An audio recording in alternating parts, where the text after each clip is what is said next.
What's up, guys? Welcome back to WCS America. I'm Axel Toss, joined by Axlab. We're currently watching Day 1 of the Challenger League, a league that has its own attractions. You know, compared to the Premier League, if you're looking for the tip-top play in WCS America, the Premier League is where you want to be. If you're looking for more, a variety of play styles, I think might be the best way to describe it. But still very high-level play, because these aren't just any Joe Schmoes. No. Any, You said last week I was watching and you said it was like Joe Bronze or something like that. It was really funny. Do you remember that? I laughed a lot when you said it. Yeah, and I I'm trying to forget the remember exact and I phrase. can't. I failed. It's all right. So, you know, one thing I know people that watching we know have what I'm talking noticed about, though. is Go ahead. how competitive this Challenger division actually is. You can talk about there were two players from the Korean Premier Division who tried to switch over to the Americas, thinking it'd be a little easier. That was Tasia and Hyun, and of course they were into the Challenger League qualifiers. Tasia was able to make it through, but Hyun actually didn't even make it through the qualifiers to get in the Challenger division. Got knocked out by Puck, and then I believe knocked out in the loser bracket by Sage. Yeah. So, you know, I mean, the Challenger players in America's division, some of them can compete with the. I mean, they're not as good as the Premier WCS like Korean an guys. innovation. Yeah. But I mean, they can compete with them. Yes. And they can take. I mean, we saw Hyun lost to both Sage and Puck. Yeah, a very surprising story coming out of those Challenger qualifiers. Hyun, again, he looked so strong, especially last year, in making those IPL runs through those King of the Hills. I think like 14 in a row. Something ridiculous. And it included games versus like Life and Partying and like all the best. I think even Flash maybe. I I'm don't not sure think if they were Flash able to played in coordinate those. that. Okay. Yeah. But no, Hyun, doing a great job through that. Everyone's calling him, wow, this guy is good. He doesn't lose. And then he switches from Codes to WCS America, and that happens. So a little bit of a tricky situation for him. Of course, he'll be able to try to re-qualify through the Challenger qualifiers for next season. But until then, it's, I don't know. Yeah, he's. It's definitely a tricky situation. So do not take WCS America lightly. I might be talking to you, Jaedong. Of course, he lost to Theognis in the first match of the night, 0-2. Theognis coming out strong. A great storyline behind that too, because he was tweeting an hour before, showing how confident he was, and then he showed it. He showed it in his play. But that being said, we have a tie series, I should say, on our hands. We're about to jump into the last game of the night. I'm going to ask if these players are ready. Of course, it's Sage versus Vibe. They're currently tied 1-1. Nick, the map is Belshire Prestige.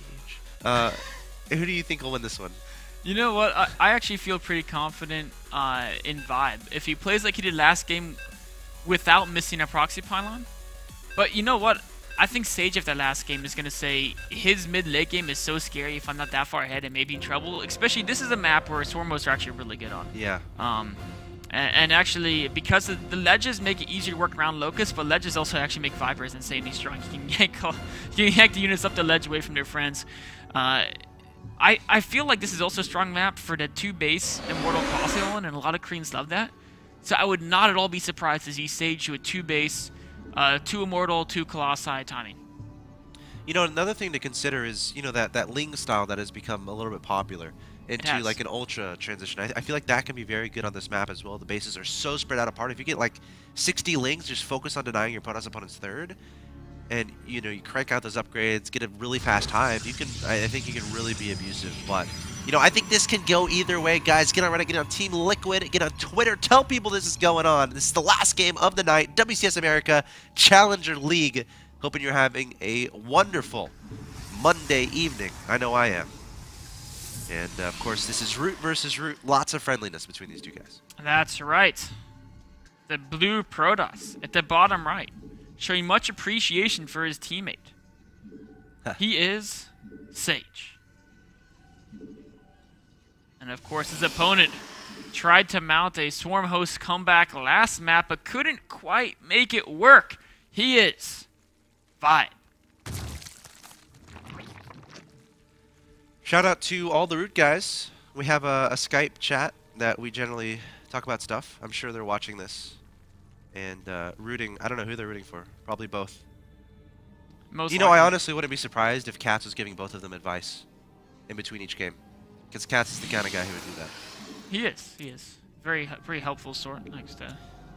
And he just wants both people to play their best. Yeah. You know, that's one of the things when you give a team match. You want to put up, you know, you want to have both your players put on a good performance so people realize their skill. Yeah.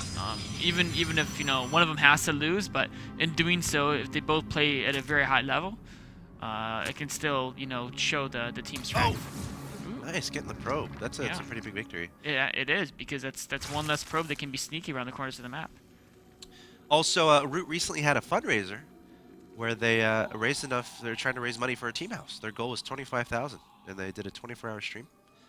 They were able to accomplish that goal. So they're going to be getting a team house in the States fairly soon, so look out for that. Vibe going gas. You know, he didn't see a Fortunate opening, so he also could be thinking Gateway expand. Timing's a little early for the standard Gateway expand, where you expand at 21 food and you get the Psycore and the gas first. But it also could be, you mentioned, you know, maybe he's thinking about doing that 2-base upgraded Zergling tech, and then you take the third and you progress to Ultra. That's very fast. Yep. After watching how well he played the Swarmhost Locust last game, I actually feel he'd be better off doing that strategy over the. They're both very good. That's, you know, the awesome thing about Zerg versus Protoss. Zerg has there's so many different ways actually for both sides to play the game. I feel this matchup's the most diverse with strategic choices. I feel like they can be very tricky, maybe, to pull off on this map. It's such a long rush distance, and your bases are so spread out apart that if you're going for a mobile play like Swarmhost, I feel like it can be very difficult to not only defend your bases, but to be aggressive towards the extra bases of your opponent. But if anyone could pull it off, I think Vibe could. It's definitely something I think he'd just like turtle on and try to slowly cover the map and creep and stack defense and just pick away at his opponent. I mean, it's a very slow way of playing on a map like this. Like you mentioned, it's so hard to move out and attack. And it is tricky. And Sage showed last game he knew how to abuse the mobility. So, but Vibe does look like he wants to take a third base, just getting to speed first because he wasn't quite sure how fast the Gateway and Cybercore of Sage were coming. Oh, a Roach Warren this early. Is he going to do another all-in? He's got to kill that probe. I think he will. He's going. And you know what? The Sage saw him try and take that third base, right? He had the pylon there. He saw the drone nipping at the pylon, right? So he's probably assuming that there's a third base being taken, and there is. And there's another probe hanging on the right side. If that confirms the third base is there, the odds of Sage being ready for this attack by Vita, and I'm assuming it's an attack because the Roach Warren timing is way too early to have any purpose for defensive roaches. Yeah, I think we're going to see the same thing as game 1. And I mean, yeah, it's 36 out of 52 supply, plenty of supply ready to make roaches, and the resources. And you know, this is where it's really bad if Sage scouts the third base, because then he'll have no idea that there's a timing coming, and he doesn't have either watchtower either. Sage is going to be caught totally off guard. Gosh, he's so in the dark. Now, he might just wait for a Phoenix, I guess. He has 3 gateways underway. He is. The Phoenix just now in production out of the Stargate.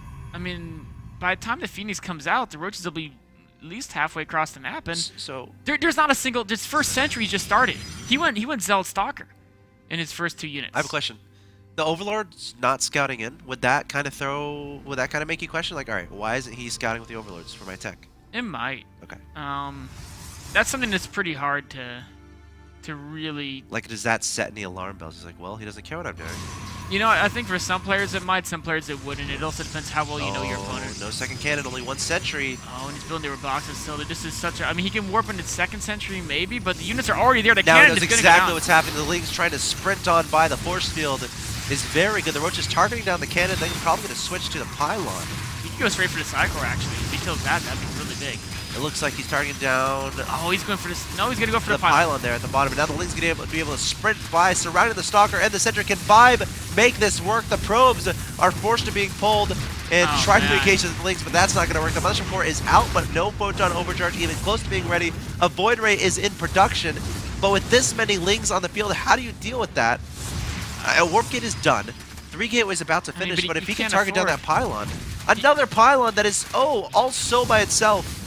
At least there's not much service area there, so the Zerglings can't really go after it. They're just going to go straight for the Nexus, and the Nexus is going to fall. And you know what? Vibe's been droning behind us like a madman, too. He would have, I mean, if he kept rallying units behind us, he probably should have straight out won by now. But of course, he couldn't anticipate how successful it would be, right?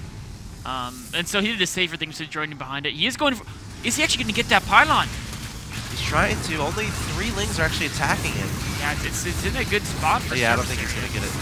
No, I mean, even if he was being dedicated with really focusing, he would have gotten that. So, 2 Phoenixes trying to counter, see what damage they can do. They're going to fly around. Yeah, I mean... They're going to see there's a lot of drones, and then Sage is sitting there probably saying, oh no, he's got a lot of drones in at their base. Oh, he's going to send some 2 Zealots in to help out as well. And Vi looks like he wants to follow this up just for a Hydra push to win type thing. Yeah, Hydra push is the perfect decision here. You know, these Zealots are doing some work. Yeah, taking out 1 drone, taking out 2, 3, some Lings and Roaches come down to help, and that should be the end of those Zealots. Yeah. Cost efficient, but I mean, when you're on 1 base versus 3, you need to be triply cost efficient. Hydra should start popping out. Oh, he is supply blocked, so he can't make Hydra right now. I think he's lost some Overlords to these Phoenixes, so they were able to clean up a couple of Overlords. He's got to remake this. Void Ray's being annoying, but the Vibe's going to send these units across the map, and Sage has so little economy, he's going to have such a hard time even just continuing to defend without... I think he has to pull his target units back, He hasn't even remade his natural, or his main, I should say. No, and I mean, I think he has to remake that. He can't play off 1 base. He can't do like some 1 base. Yeah, he's gonna. What a great strategy choice here from Vibe.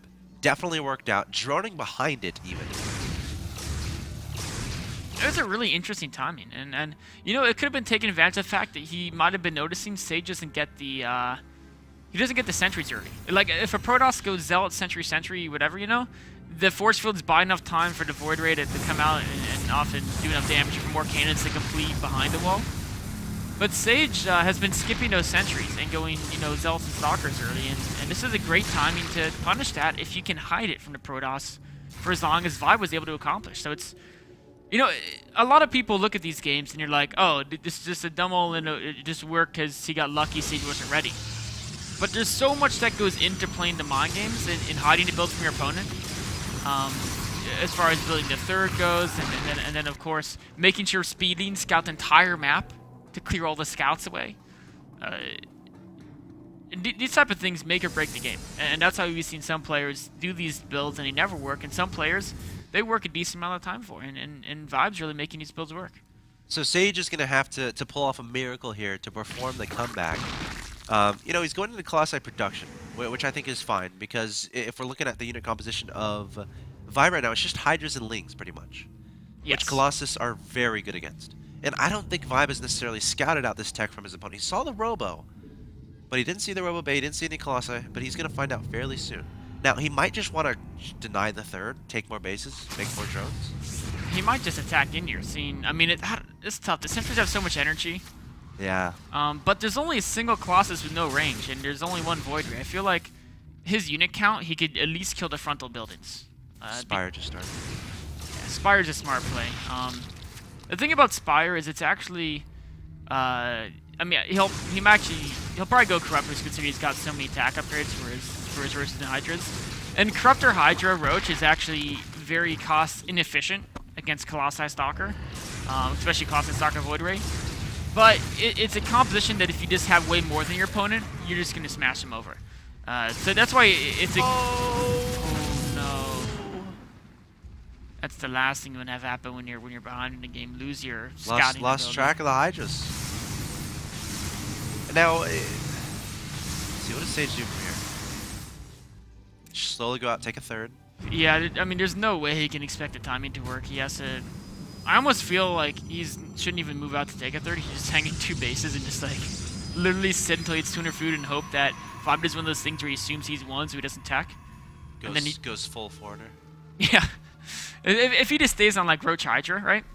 I've seen Zerg players, actually some ones really good, lose from this position because they just literally sit in Roach Hydra, Corruptor, and they'll have like this massive bankroll, but Protoss will develop a 200 food army of like Void Ray, Colossi, and you know it's 2 bases 6.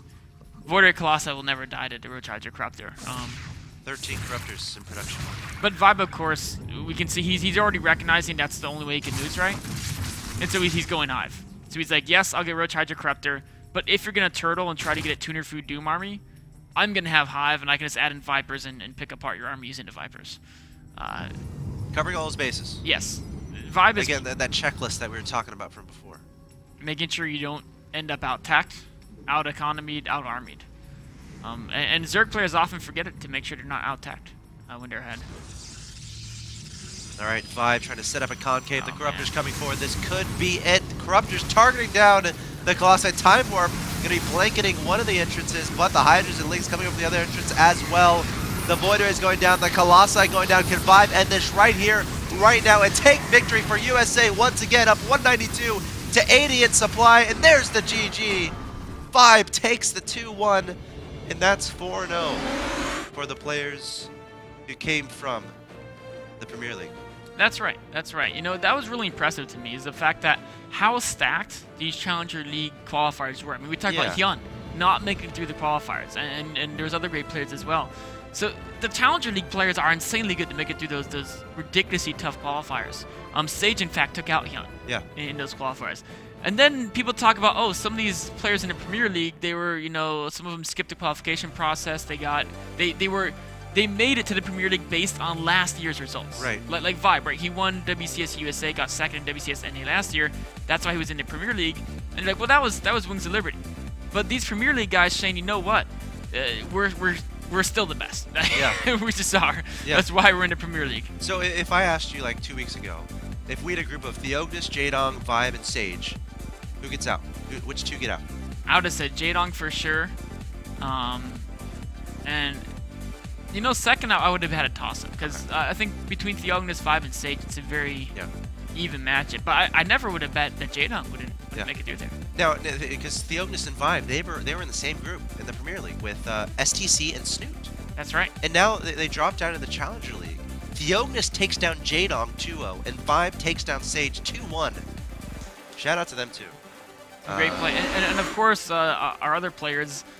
Phoenix taking down Bales, and that was a matchup I actually thought Bales was going to win. Yeah.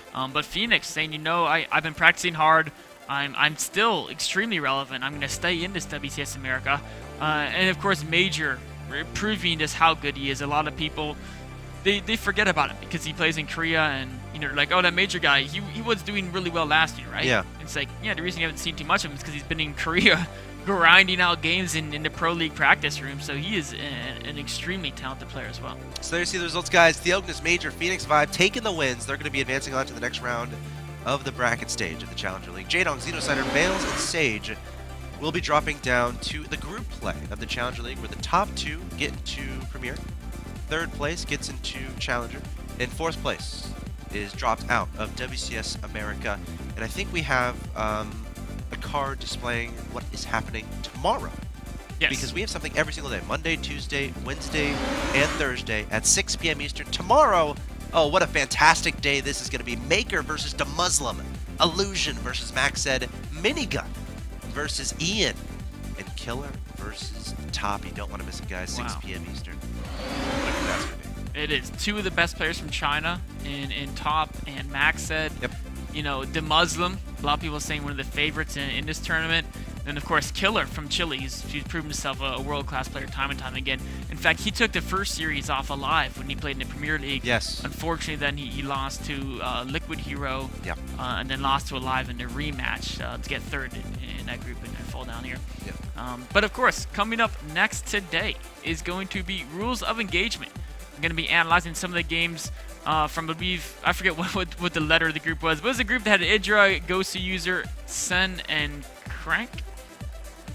No, sorry. I mixed up two different groups. Sorry. Idra, and Idra, Gosu User, Pult. Yes.